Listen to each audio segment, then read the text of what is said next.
Okay అండి. ప్రియులారా, బాగున్నారా? దేవుని వాక్యాన్ని క్రమంగా చదువుచున్నారా?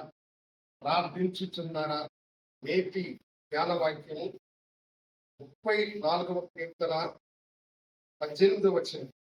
విరిగిన హృదయము గల వారికి యెహోవా ఆసన్నుడు. విరిగిన హృదయము గల వారికి దేవుడు ఆసన్నుడు అని భక్తుడైన దావీదు ఇక్కడ చెబుతున్నాడు.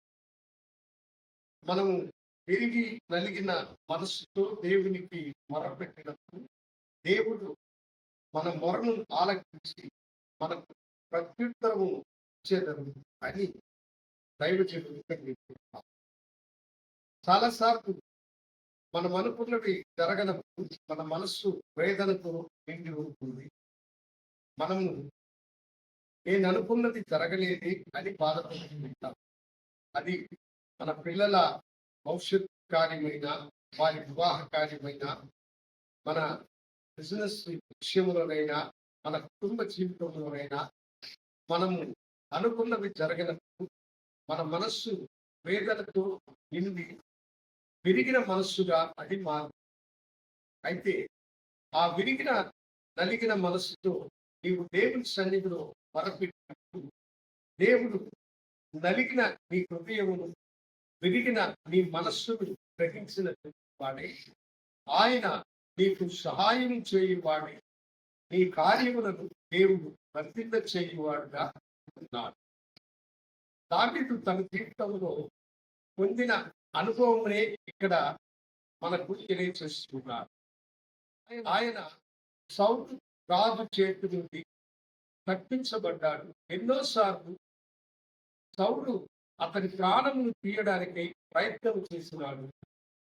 విరిగిన మనస్సు కలిగిన వాడై, ప్రభువా నన్ను రక్షించుము అని దేవుని సన్నిధి వైపు చూసి మొరపెట్టినప్పుడు దేవుడికి అతనికి సహాయం చేసి అతని శ్రమలన్నిటి నుండి కూడా అతన్ని విడిపించినాడు.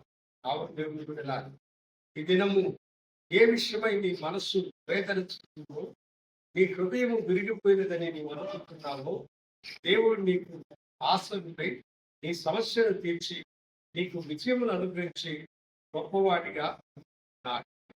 విరిగిన మనస్సే దేవునికి ఇష్టమైనటువంటి పని. విరిగి నలిగిన హృదయంతో ప్రభువుని విడిచిపెట్టగా ప్రార్థించండి, ఆయనే గొప్ప కార్యములను చేయువాడు. ప్రార్థించుకుందాం.